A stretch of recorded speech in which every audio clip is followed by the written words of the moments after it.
solution, you get a +1 for concluding effectively, you also get a +1 for taking a relevant POI for your opposing speaker, and you get a +1 for an effective POO.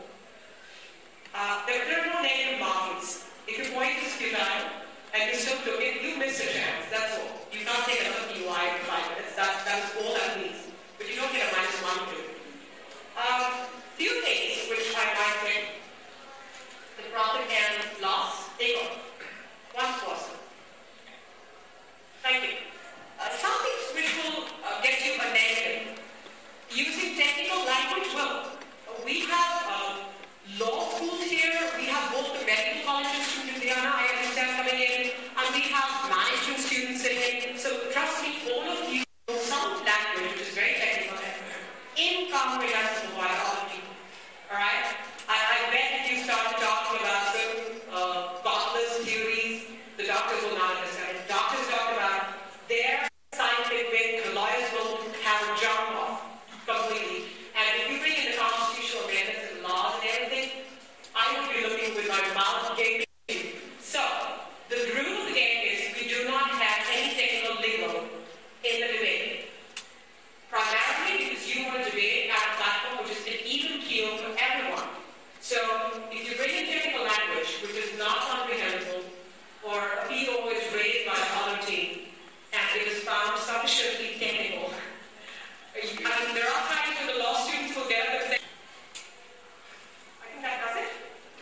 Thank you so much for your patient hearing. The session doesn't end here, it's open for queries. Yes, sir. Yes, sir.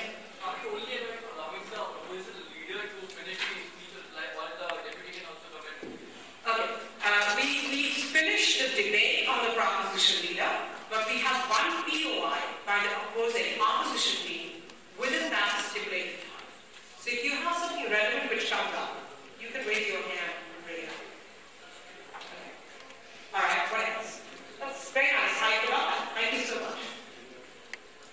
Any other queries?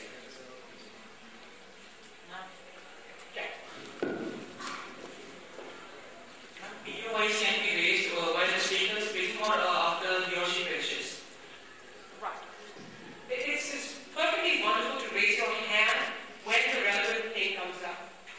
So, and it is now the duty of the speaker to ask you what it is. As soon as he finishes what is in his mouth or he completes the sentence, it is his honor or duty to take that POI.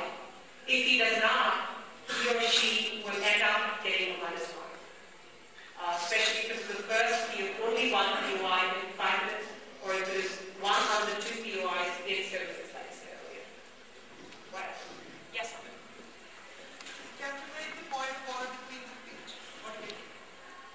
Absolutely. That's exactly what it's on to. Yes. Point of order, no, I'm so sorry.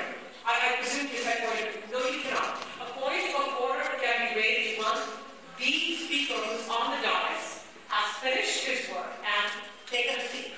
So there is a go between, there's like 30 seconds, 15 seconds. Normally, a person would ask you, the adjudicator or the chair would ask you, do you have a PO? Anything that you'd like to point out? Even if they do not, they might forget asking you specifically each time after every speaker you have PO. It is your duty to raise your hand and seek the chair, not the other team, the chair. The adjudicator should be told this point for you. That means something has been done to condemn the house or to belittle the house in some way. And that needs to be brought to the chair's notice. Yes, sir. In 7 minutes, yes, you can take 5 POIs. There's no problem with it. You can keep raising your hand, right? If the speaker is willing to, let's say I'm a speaker who doesn't really bring in too much homework, and I think I know the subject, but I'll be able to handle more of it. And because every time I handle a POI, I raise a lot for myself. So yes, why not? Provided the speaker is willing to take it. But I will not be giving him